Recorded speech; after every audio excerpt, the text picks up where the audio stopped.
I stood at the celebration table following my medical school graduation, champagne flute shaking in my grip, when my mother's words sliced through the festive atmosphere like ice. "Frankly, we regret having you." The entire restaurant fell silent. 28 years of being the family's disappointment condensed into that single devastating moment. My father nodded his agreement. My brothers exchanged knowing smirks. I set down my glass, looked each of them in the eye, and delivered the words that would alter everything. "From this moment forward, act as though I never existed. Live as though you never had a daughter named Elena." The table froze. I could hear silverware clinking from the kitchen, soft classical music drifting from speakers, my own pulse thundering in my ears. My Aunt Patricia's fork struck her plate with a sharp clang. My cousin Jenna's eyes widened in shock. Uncle Martin looked between my mother and me as though witnessing a catastrophe unfold. My mother Christine released this dismissive laugh I'd heard countless times before. "Stop being theatrical, Elena. Sit down." She waved her hand as if shooing away an insect, as though my entire existence was merely an inconvenience she could brush aside. But I remained standing, feeling something fundamental shift inside me. All those years of being compared to my brothers, Nathan and Scott, flashed through my mind like accelerated footage. Nathan, the golden child, the investment banker who made partner at 33. Scott, the tech prodigy who launched his own startup and sold it for 8 figures. And then there was me. Elena, the one who chose emergency medicine instead of finance or technology. The one who juggled 3 jobs through university, who took out loans while my brothers received family funding, who graduated summa cum laude but never quite measured up. My father Richard stood up, his face flushed, that vein at his temple pulsing the way it always did before he launched into a lecture. "You're being ungrateful, Elena. After all we've provided for you." I almost laughed. All they'd provided. They hadn't contributed a single dollar toward my education. I'd worked myself to exhaustion, survived on instant noodles and caffeine, studied until dawn while working hospital shifts, all on my own. But somehow in their narrative, they'd supported me. Christine crossed her arms. "We advised you to join Nathan's firm. You could have had security, excellent income, prestige. But no, you insisted on doing things your way. Always so stubborn." Scott leaned back in his chair with that arrogant expression he'd perfected over the years. "Face reality, Elena. You've always been the burden of this family. The rest of us had to compensate for your shortcomings." That's when something inside me either shattered or healed, I'm still uncertain which. I reached up and unclasped the family heirloom pendant hanging around my neck. My grandmother Rose had given it to me when I graduated from university, even though my mother had insisted it should go to a more deserving grandchild. The silver felt cool against my palm. I placed it carefully on the white linen beside my untouched meal. Then I removed the bracelet my father had given me for undergraduate graduation. The engraving read, "To our daughter." I set it beside the pendant. "What are you doing?" Christine's voice carried an edge now. I looked at each of them, Nathan in his designer suit, Scott with his luxury timepiece, my parents in their country club finest, and felt nothing but absolute clarity. "You said you regret having me. I'm granting your wish. As of this moment, you have no daughter named Elena. I don't exist to you. Live your lives exactly as you want, without me in them." My friend Jessica grabbed my arm. "Elena, wait." I squeezed her hand. "I'm fine.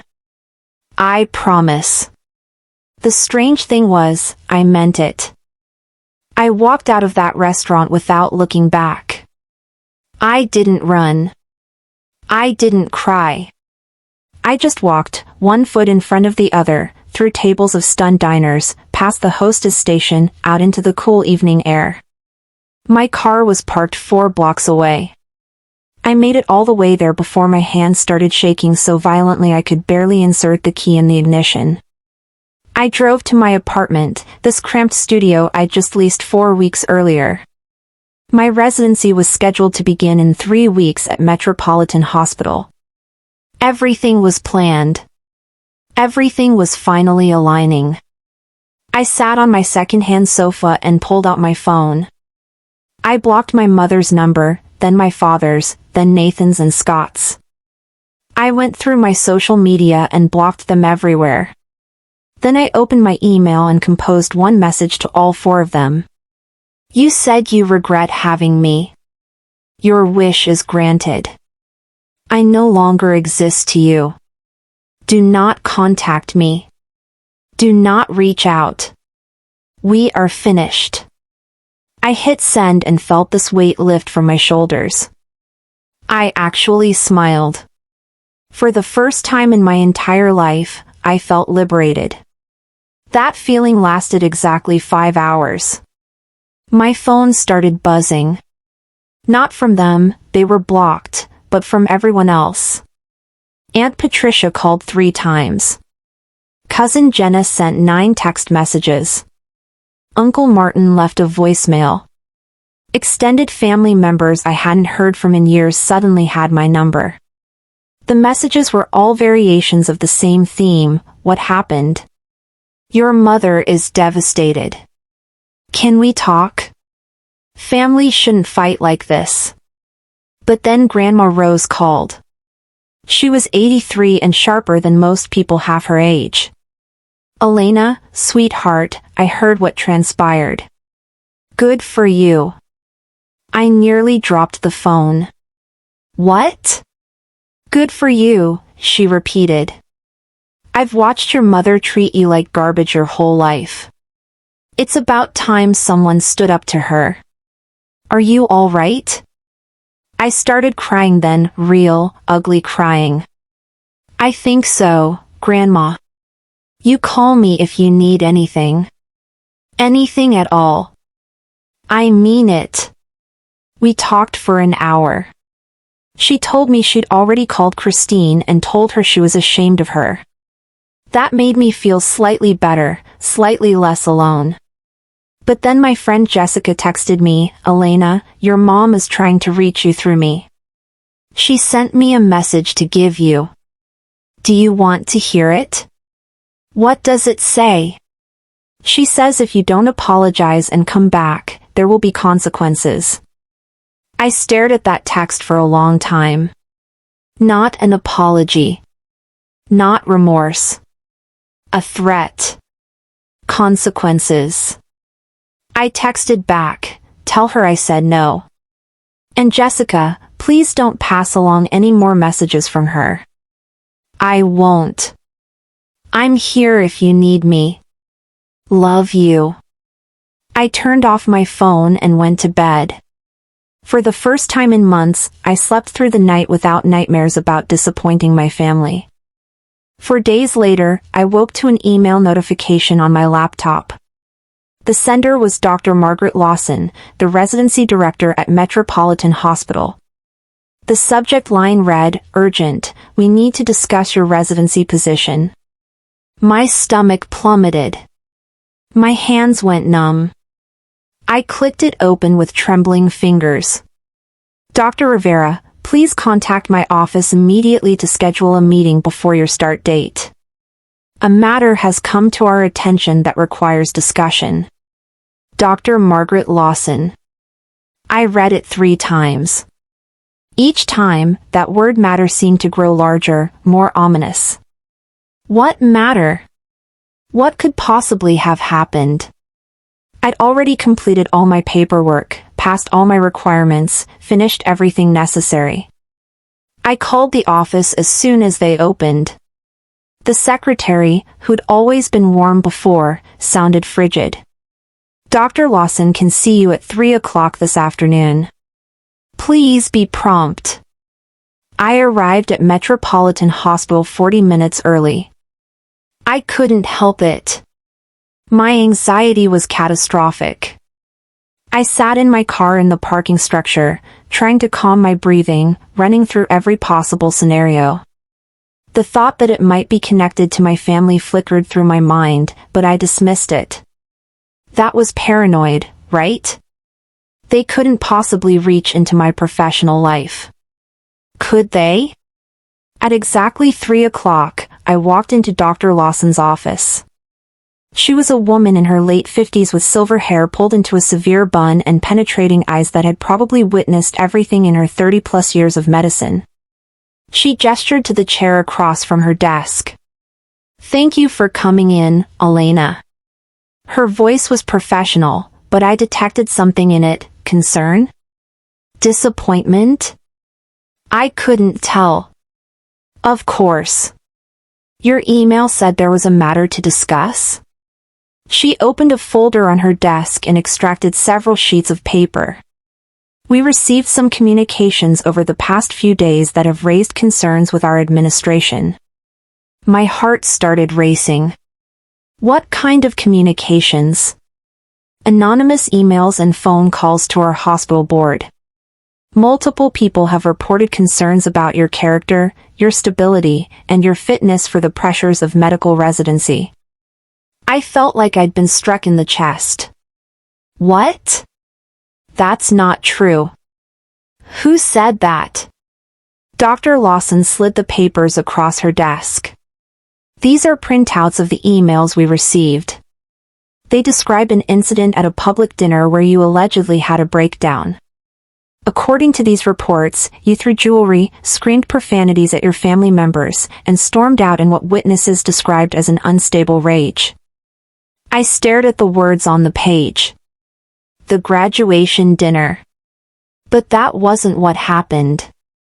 That wasn't what happened at all. Dr. Lawson, that's not true. None of that is true. My voice was shaking. Yes, there was an incident at my graduation dinner, but it wasn't like that. My family said something incredibly cruel to me, and I quietly removed some jewelry they'd given me and left. I didn't throw anything. I didn't scream. I just left. She studied my face. Can anyone corroborate your version of events? Yes. My friend Jessica was there. Several of my classmates from medical school were there, at least a dozen witnesses who saw exactly what happened. I was talking rapidly now, words tumbling over each other.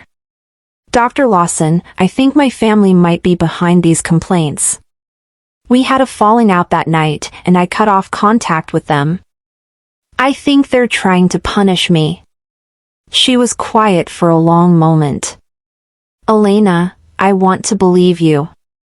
Your record until now has been exemplary. Your professors speak highly of you. Your clinical rotations were outstanding. But, I could hear it coming. But the hospital administration is concerned. They're worried about drama, about family instability affecting your performance. Several board members are pushing to rescind your position. I couldn't breathe. My entire career, everything I'd worked for, was crumbling right in front of me. Please. Please don't do this. I can prove what really happened. I can have my friends send statements. I can show you that these complaints are false. Dr. Lawson nodded slowly. I've argued for you, Elena. I fought to keep your position. Here's what I was able to negotiate. You can start your residency as planned, but you'll be on probationary status for the first 6 months. Probationary status. What does that mean? It means you'll be watched more closely than other residents. Any complaints, any issues, any incidents at all, and your position will be immediately terminated. No second chances. You'll need to be perfect.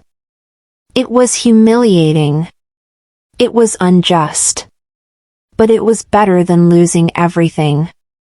I understand. Thank you for fighting for me. Document everything, Elena.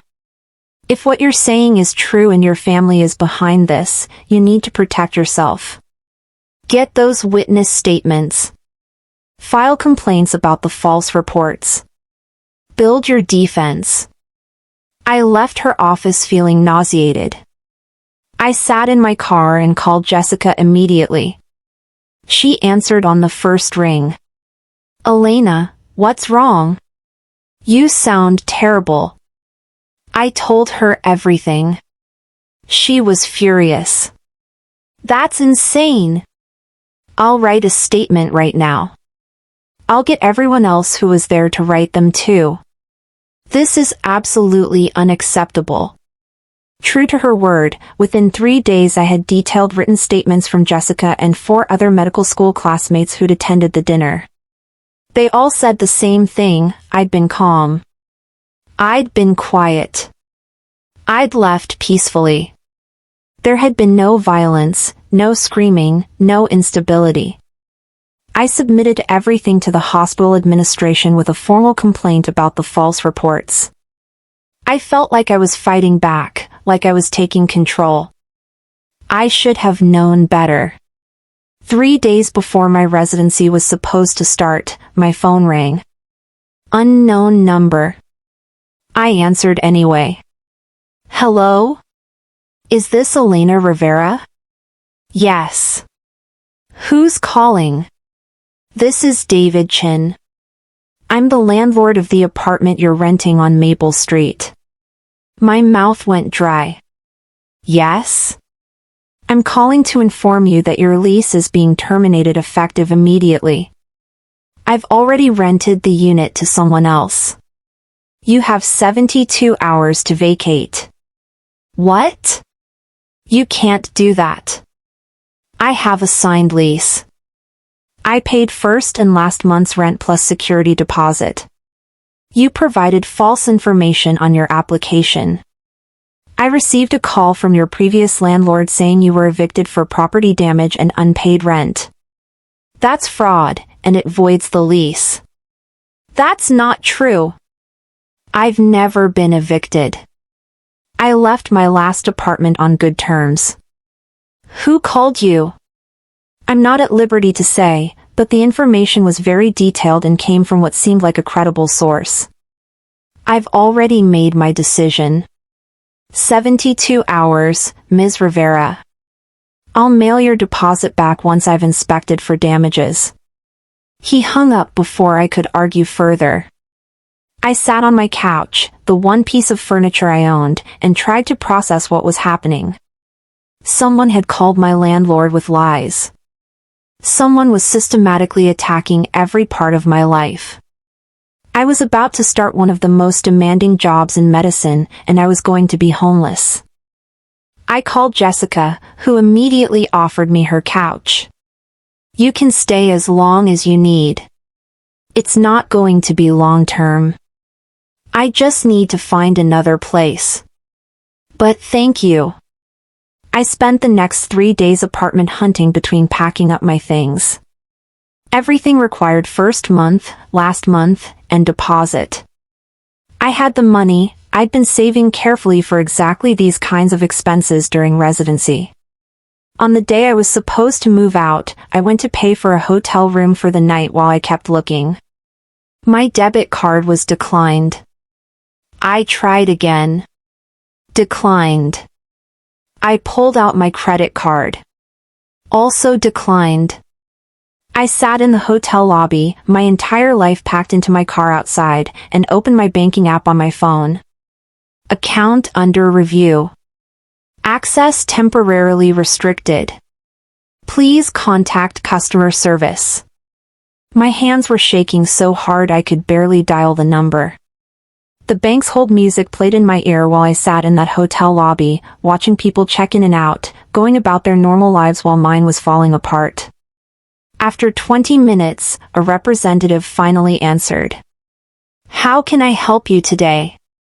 My accounts are frozen, both my checking and savings. I need to know why. Let me pull up your account. Can you verify your social security number and date of birth? I rattled off the information, my voice tight with stress. I see your account has been flagged for suspicious activity and potential identity theft. The fraud department has placed a temporary hold pending investigation. Identity theft? I haven't reported any identity theft. Who reported it? I'm not able to see those details, but according to the notes, multiple suspicious transactions were flagged and someone contacted us with concerns. The investigation will take 7 to 10 business days. 7 to 10 days? I need access to my money now. I'm about to be homeless. I'm starting a new job. I have bills to pay. I understand your frustration, but for your protection, we need to complete the investigation. Is there anything else I can help you with today? I wanted to scream. Instead, I said, "No, thank you," and hung up. I checked my wallet. $78 in cash. That was it. That was all I had access to in the world. I had $15,000 in my savings account that I'd scraped together over years of working multiple jobs, money I needed for rent, for food, for gas, for everything I'd need during residency when I'd be working 80-hour weeks and barely surviving. And I couldn't touch it. My residency started in 3 days. I needed professional clothes, a stethoscope, comfortable shoes. I needed a place to live. I needed to eat. And I had $78. I drove to Jessica's apartment in a daze. She lived in a small 2-bedroom place with her partner Rachel. They welcomed me in, helped me bring in my boxes, and Jessica made me sit down and eat something while Rachel made up the couch with blankets and pillows. I feel like such a burden, I said. You're not. You're my friend, and you're going through something awful. Let us help. That night, I filed fraud reports with the bank. I filed a police report about the harassment. I tried to trace who had made the false reports about my accounts, but everything was anonymous, untraceable, professional. The next morning, my phone rang. I didn't recognize the number, but something made me answer it. Elena, it's Nathan. My blood went cold. How did you get this number? That doesn't matter. I'm calling because this has gone on long enough. I have nothing to say to you. Just listen for a minute. All of this can go away, the problems with your residency, the issues with your apartment, your bank accounts. All of it. Mom and Dad just want an apology. And there it was. Confirmation. They were behind everything. An apology? I laughed, and it sounded bitter even to my own ears. For what? For embarrassing them in public. For making a scene. They want you to post on social media admitting you were wrong and disrespectful. They want you at Sunday dinner to apologize in front of the extended family. That's it. That's all it takes for this to stop. You're a lawyer, Nathan.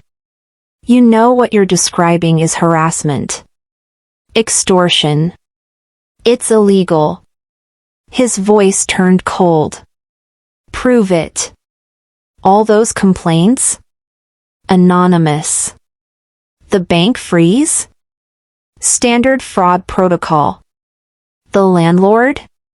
He made his own decision based on information he received. There's nothing connecting any of this to us. I know people at your hospital, Elena. I know people at your bank. I know people everywhere. Our family has connections you can't even imagine. You're making this so much harder than it needs to be. We're family. You'll come crawling back eventually. Why not make it easy on yourself? Something snapped inside me. I'd rather lose everything than give you the satisfaction. Don't ever contact me again. I hung up and immediately blocked the number. Then I sat there shaking, adrenaline coursing through my body. Jessica came out of her bedroom. Who was that? My brother. Confirming what we already knew. They're behind everything. We should go to the police. He's right though. There's no proof. It's all anonymous, all circumstantial. And he's a lawyer with connections. I'm nobody. You're not nobody. You're about to be Dr. Elena Rivera, and you're going to be amazing. I wanted to believe her. I really did. The next day, I started my residency. I put on the one professional outfit I owned that still looked decent. I wore my old sneakers because I couldn't afford new shoes. I drove to Metropolitan Hospital on a quarter tank of gas because I couldn't afford to fill up. And despite everything, despite being exhausted and stressed and terrified, I showed up. I did my orientation. I met my fellow residents. I worked my first shift in the emergency department. And I was good. I was really good. The attending physician, Dr. James Foster, even pulled me aside to say I'd done excellent work with a difficult patient. For a moment, I felt hope. Maybe I could survive this. Maybe I could push through and come out the other side. During my lunch break, I received a call that made everything worse, and then, strangely, better. It was from Grandma Rose. Elena, I need to tell you something important. Can you talk? Of course, Grandma. I've been doing some digging into your mother and father's finances. I called in some favors, asked some questions. What I found explains everything. My heart started racing. What did you find? Your parents are bankrupt, Elena. Completely broke. Richard's business failed 3 years ago, but they've been hiding it. They're hundreds of thousands of dollars in debt. They've been living off credit cards and loans from Nathan and Scott, trying to maintain appearances. I sat down heavily on a bench outside the hospital. I don't understand. What does this have to do with me? My will, sweetheart. I changed it 5 years ago after Christine tried to manipulate me into giving her money for one of Richard's failed investments. In the current will, Christine only gets 15% of the estate. You get 55%. The rest goes to other grandchildren and charities. My hands went cold. I didn't know that. Christine knows. She's known for years. And she's been trying everything to either get me to change it back or get guardianship so she can control my money. I'm worth about $3.5 million, Elena. Christine is desperate. Suddenly, everything made sense. The cruelty at the graduation dinner wasn't just about control or disappointment. It was about money. She wanted me broken, I said slowly. She wanted me dependent on them so they could manipulate me. Exactly. And when you cut them off instead, they panicked. Every attack since then has been calculated to destroy your independence. If you have no career, no money, no support system, you'd have to come back to them. Then they could control you, maybe even convince you to side with them about my will. Or convince you I'm unstable and shouldn't inherit. That too. The plagiarism allegations, the harassment, all of it was designed to make you look unfit. If I believed you were having a breakdown, I might change the will. I felt sick. They've been systematically trying to destroy me for money. I'm sorry, Elena. I'm so sorry I didn't see this sooner. Over the next few weeks, with Grandma Rose's help, I hired an attorney named Victoria Morrison who specialized in harassment and defamation cases.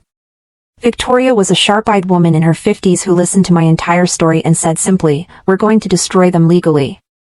Victoria worked quickly. She filed for a restraining order based on the pattern of harassment. She documented every incident, every false report, every attack on my life. She prepared a comprehensive case. The restraining order hearing was scheduled for 2 weeks later. But 4 days before it, Christine and Richard sued me for defamation and emotional distress. They claimed that my email cutting them off and the things I'd said to extended family members constituted defamation, that I'd damaged their reputation in the community and caused them emotional distress. They were seeking $60,000. Nathan was representing them, of course. Victoria was unfazed. Truth is an absolute defense against defamation. But defending against this lawsuit will cost money, legal fees, court costs, depositions. We're looking at $18,000 to $25,000, even though we'll win. I don't have that kind of money. I don't have any money. Your grandmother already called me this morning. She's covering everything. I felt overwhelmed by debt and obligation. Rose was already paying for my lawyer. Now she'd have to pay to defend me against my own parents. The restraining order hearing came first. Victoria presented all our evidence, the pattern of harassment, the false reports, the surveillance, the financial attacks. The judge listened carefully. Christine played the victim perfectly. She cried on the stand, talking about how much she missed her daughter, how worried she was about me, how she just wanted her family back together. It was a performance worthy of an award.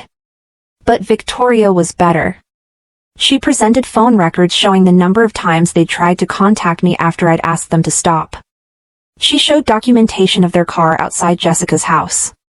She had Jessica and other witnesses testify about the harassment. The judge granted a temporary restraining order. Christine and Richard had to stay 500 feet away from me. They couldn't contact me directly or through third parties.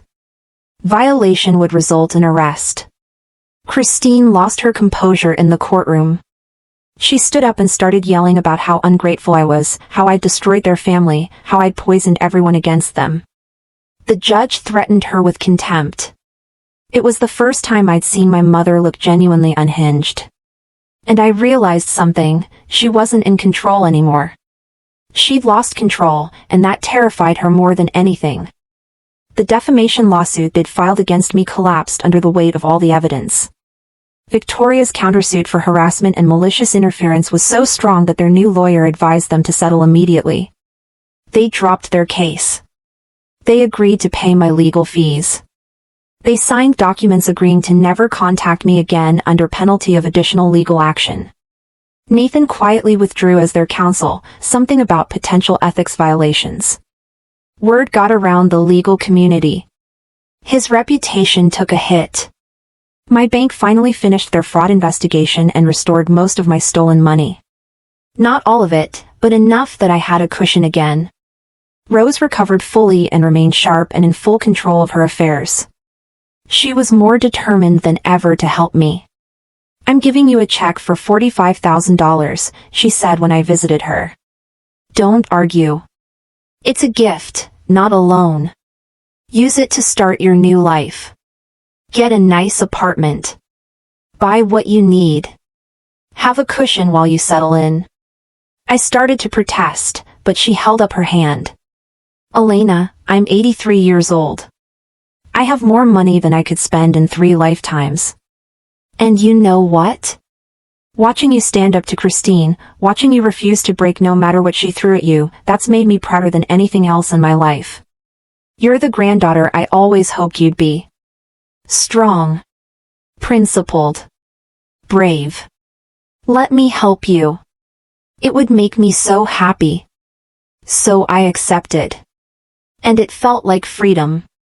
3 months later, I received an email that changed everything. "Dear Dr. Rivera, I hope this message finds you well. My name is Dr. Jennifer Park, and I'm the residency director at Pacific Coast Medical Center in San Diego. I recently heard about your situation from Dr. Margaret Lawson, who felt terrible about how things ended at Metropolitan Hospital. She reached out to several of her colleagues advocating on your behalf. After reviewing your record, speaking with your references at medical school, and learning what you've been through, I would like to offer you a position in our residency program starting in 3 months. Please let me know if you're interested in discussing this opportunity." I read the email 3 times. San Diego. All the way across the country. Far from my family. Far from everything I knew. A chance to start completely over. A prestigious program, maybe even better than Metropolitan had been. I accepted without hesitation. 2 weeks before I moved to San Diego, a package arrived. It was addressed to me. No return address. Inside was the family heirloom pendant I'd left on the table at the graduation dinner, and a note in my mother's handwriting: "You always took what wasn't yours. You don't deserve this. You'll fail." I stared at that note for a long time. The old Elena would have been terrified, would have questioned herself, would have wondered if maybe she was right. But I wasn't that person anymore. I'd been through too much. I'd survived too much. I put the pendant back in the box and stored it away. I didn't need it. I didn't need anything from them. And then I started packing for San Diego. 3 years later. I was standing in front of a mirror in a hotel ballroom, adjusting my name tag, Dr. Elena Rivera, emergency medicine specialist. I was attending a national medical conference, about to present research I'd conducted on trauma protocols in emergency departments. My life looked nothing like it had that terrible night. I'd finished my residency with honors, top of my class.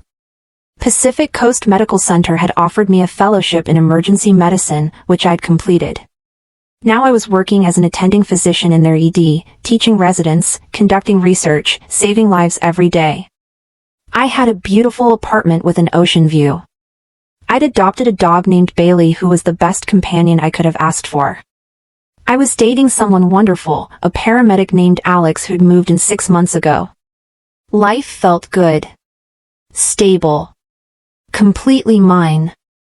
I hadn't spoken to Christine, Richard, Nathan, or Scott in 3 years.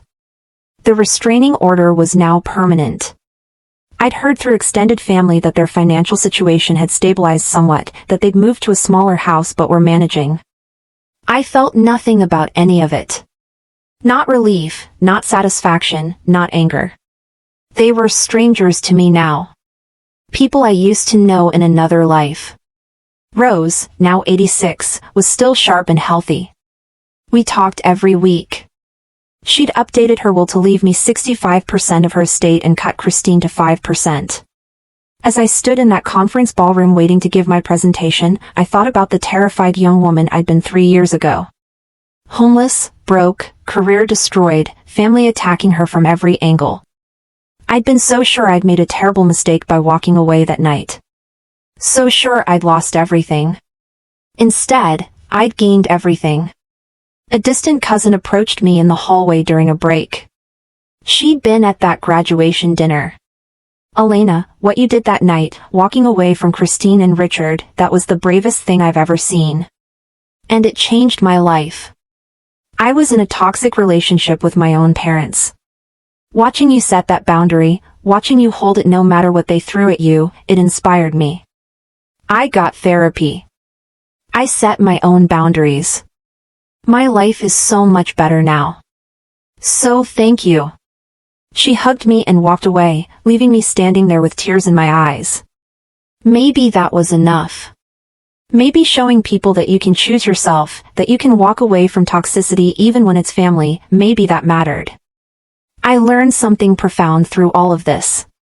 Something I want everyone struggling with toxic family to know. Sometimes the greatest act of love you can give yourself is walking away from people who refuse to love you back. You don't owe anyone access to your life. Not even family. Especially not family who use that relationship to hurt you. Blood doesn't make family. Love, respect, and support do. When you choose yourself, when you set boundaries and hold them no matter what, you make space for real love, real success, and real peace. The people who truly love you will respect your boundaries. The people who don't weren't really loving you in the first place. It's been almost 4 years now since that graduation dinner. 4 years of building a life on my own terms, of finding family in chosen people rather than assigned ones, of learning that I'm stronger than I ever imagined. I still have hard days. Therapy is ongoing. Trauma doesn't just disappear. But I also have good days. Great days. Days where I wake up grateful for every choice I made, even the scary ones. Especially the scary ones. Because those scary choices, the choice to walk away, the choice to stand alone, the choice to keep fighting when everything seemed lost, those choices saved my life. You deserve peace. You deserve respect. You deserve love that doesn't come with conditions and cruelty. And if the people who are supposed to love you can't give you that, you have every right to walk away. It won't be easy. It might be the hardest thing you ever do. But on the other side of that difficulty is freedom. Is peace. Is a life that's truly yours. And that life is worth fighting for.